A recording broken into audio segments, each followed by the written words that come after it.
Dave, I'm not certain that we can continue to find adjectives to describe what Mookie Betts is doing, but a 3 home run night tonight, that's the 6th time in his career he's had 3 home runs, tying a major league record, one with the Hall of Famer and one with Sammy Sosa. How special is it what we're witnessing, and do we even realize how special of a player he is? We do realize how special a player he is, but to see it on a nightly basis is something that we don't take for granted. What a special night. He just makes everybody around him better.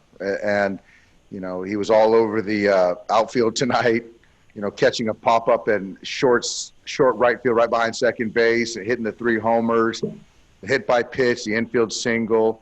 The conversations that he's having on the bench with players about hitting approach. He's just a very unselfish player. Joe Davis and Oral Hershiser were joking that tonight's night was like Mookie in the footnotes, because Mookie had 3 home runs, but there were so many other guys in your lineup that did amazing things that were kind of overshadowed by Mookie's performance. Is this more of the type of night that you're looking for as a manager, knowing what this offense can produce?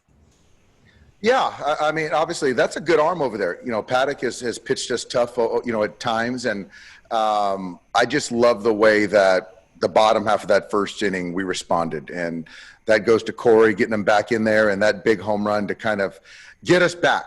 And you know, he took a lot of good swings. AJ took a lot of good swings. Austin, Chris Taylor. There's a lot of good things that happened tonight, and we caught the baseball, and the bullpen did their job. But you know, with Julio and Mookie, they both had really, really good nights. Yeah, what should not be lost in this is the job that Julio Urias did. Did he take a step forward for you tonight?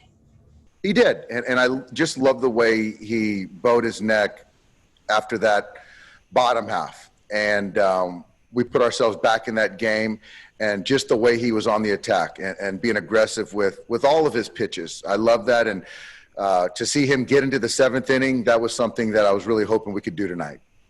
Thank you for your time, Dave. Yep. Next question is from Alden Gonzalez. Go ahead, Alden. Hey, Dave, is there anything in specific about Mookie Betts' skill set that has surprised you since you've been able to watch him on a daily basis? Like any one thing that you said, like, oh, I didn't know he was that good at doing that. I didn't realize you know, he's not a big of frame, and I know that he hits homers, but it's just it's more power than I expected. You know that there's the bat to ball, you know the defense, the arm strength, the accuracy, the foot speed. You know that he swings at strikes, takes balls. He just sees the baseball really well, looks over a baseball.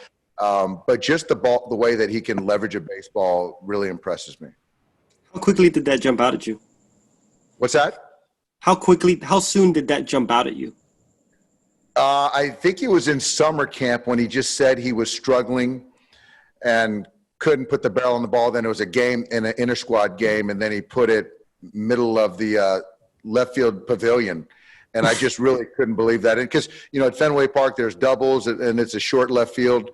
But just to see it at our ballpark at night, it just checked me up a little bit, excited me. Cool. Thanks, Dave. Yeah. Next question is from Beth Harris. Go ahead, Beth. Hey, Dave, how inclined are you to keep Mookie in that leadoff spot, especially going into Anaheim this weekend? Well, I think it's a very good possibility, Beth. Obviously, getting Corey Seager back certainly helps things, and you know, just kind of looking at things and seeing how I want to construct the lineup. There's a very good possibility of that, Beth. Next question is from Bill Plunkett. Go ahead, Bill. Go ahead. Staying on the leadoff topic, Dave, when we asked Mookie about it, he says it's just a comfort thing for him. But he said you guys have talked about it a little bit. How recent were those talks? I know you did back in spring training. We've talked a lot about it, and the most recent was a couple days ago, and just trying to navigate, and I welcome those conversations. And it's just understanding what I'm thinking, what he's thinking, what's best for our ball club. You know, we looked at, or I looked at, how guys are swinging, and that's why I made the decision once we got Corey back today to hit Mookie leadoff, because there's some guys that are struggling, and there's some other guys that we'd like to get potentially 5 at-bats. So it was a great conversation, but at the end of the day, Bill, he is all about the team, and, whatever we ask of him, he's in. Thank you, Dave. Yep. Next question's from Jeff Sanders. Go ahead, Jeff. Hey, Dave. What was the difference in Paddock from the last time you saw him to this time? I think tonight he just wasn't as sharp. I don't think the fastball had the life that it typically does. I think the change at times was good, mixed in the breaking ball. But I think, he pitches off the fastball like most pitchers do, and it just didn't have that life. Great. Thank you. Next question's from Rowan Kavner. Go ahead, Rowan. Hey, Dave, you had mentioned Mookie having conversations with players about like hitting an approach in the dugout. Is that something you see him proactively do, or is it one of those things where players might just go up to him and ask him? It's more of the players asking it, and which players do. They kind of watch each other work and ask questions, talk hitting, and that's something that I really love about our guys. They just, no one knows them better than their teammates, and so obviously you get one of the best players in the game. He's got a lot of knowledge and information, insight, and so it's just kind of a back and forth, but those conversations are always healthy.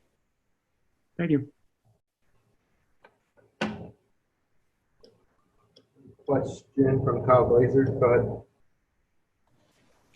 Hey, Dave, you obviously have a lot of history with the Padres organization. Just given they're kind of, the quote-unquote team on the rise, but you guys have owned the West for a while, just kind of what are your thoughts on them and you them being the challenger and you guys being kind of the top of the class of the division? I think they're doing a lot of things well. AJ Preller and his staff, the organization, they've, obviously got a lot of talent, young talent, acquired some guys by way of trade. I love the athleticism. I love the pitching. And, this is something that they had planned on for, 21, 22, whatever, to be competitive. And they certainly accomplished that. It's no walk in the park to play those guys, but, they're doing a lot of things well. Is it something you guys, talk a little bit about that, 7-time division champions, this is still your guys' division? No, I don't think that we need to talk about it. I think we know how talented we are and how we play the game. Thank you.